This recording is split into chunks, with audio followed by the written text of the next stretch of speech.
Has been really good at this thing called water use efficiency. It's something that the banana industry doesn't really talk about. You want drainage more so than water use.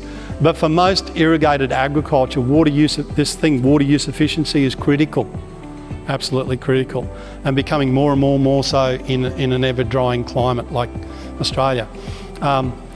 However, I believe that sunlight use efficiency is much more relevant to farmers, and it's relevant to every farmer.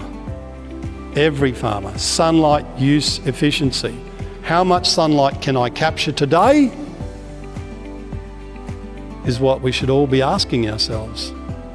How much sunlight? Have I got sunlight falling on bare ground? We all have. That's an opportunity. It's an opportunity for production. You got sunlight falling on bare ground, it's an opportunity for production, plain and simple. It's as simple as that.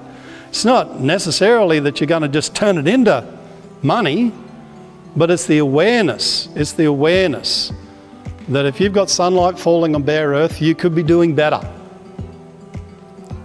Not necessarily directly through money in the bank, but it might be something like ground cover that prevents erosion and loss of nutrients.